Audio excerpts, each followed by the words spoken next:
American newspaper the New York times में एक article release होता है, जिसके बाद भारत में चर्चाओं का दौर शुरू हो जाता है, क्योंकि उस आर्टिकल में लिखा था CIA lost nuclear device in India. और चर्चाओं का दौर इसलिए भी तेज हो जाता है क्योंकि वो जो न्यूक्लियर डिवाइस थी वो हिरोशिमा और नागासाकी पर गिराए गए बॉम्ब, लिटिल बॉय और फैट मैन जो बॉम्ब थे 6 अगस्त और 9 अगस्त 1945 को गिराए गए थे, उसी के समकक्ष थे। यानी कि उसमें लाखों लोगों की जान गई थी, और अगर ये न्यूक्लियर डिवाइस फट जाता है तो यहाँ भी लाखों लोगों की जान जा सकती है। ये बात है सेकेंड वर्ल्ड वॉर की, जब अमेरिका न्यूक्लियर बॉम्ब का इस्तेमाल करके जापान के हिरोशिमा और नागासाकी को तबाह कर देता है, जिसके बाद जापान सरेंडर कर देता है और उस सेकेंड वर्ल्ड वॉर में अमेरिका विनर होता है। जिसके बाद पूरे विश्व में ये चर्चा शुरू हो जाती है कि ये न्यूक्लियर पावर है क्या।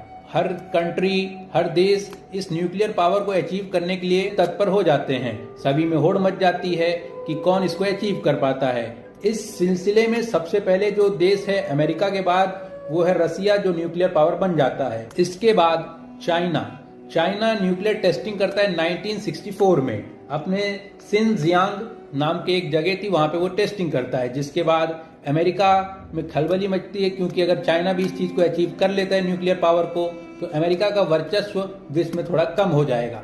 इसलिए वो ये जानने के लिए कि जो चाइना का न्यूक्लियर पावर है वो कितना पावरफुल है, क्या है, उसके लिए वो एक कैमरा, या यूं कहें कि वो अगला परीक्षण जब करेगा उसकी जानकारी उसको मिल सके, इसलिए वो एक डिवाइस इंस्टॉल करना चाहते हैं। उस डिवाइस को इंस्टॉल करने के लिए कंचनजंगा पीक पर जाने के लिए तैयार हो जाते हैं।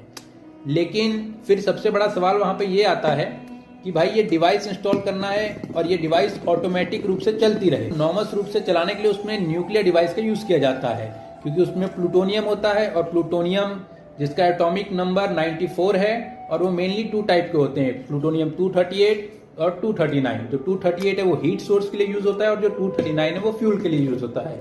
और प्लूटोनियम का जो लाइफ टाइम है, लाइफ पीरियड है, वो 90 ईयर्स का होता है। कि नंदा देवी पर्वत, जिसकी ऊंचाई 7.816 किलोमीटर थी, उस पर जाएंगे। फिर ये जो डिवाइस है इसका वेट 50 केजी का था, जिसको लेकर ये लोग उस पीक पे चले जाते हैं। लेकिन फिर वहां पे अचानक से स्नो स्टॉर्म यानी बर्फीला तूफान आता है। जिसके बाद जो कैप्टन थे उन्होंने ये आदेश दिया कि जब तक बर्फीला तूफान थम नहीं जाता है तब तक हम लोग इस डिवाइस को यहीं छोड़ के नीचे चले जाते हैं, और 3-4 महीने बाद जब दोबारा आएंगे तो इस डिवाइस को इंस्टॉल कर देंगे। फिर वो पूरी टीम नीचे आ जाती है, और जब 3-4 महीने बाद दोबारा उस जगह पे जाती है तो वो न्यूक्लियर डिवाइस वहां पे नहीं मिलता है। और तब से ये खतरा भारत पे बना हुआ है कि वो न्यूक्लियर डिवाइस कभी भी फट सकता है या कभी भी भारत में तबाही मचा सकता है।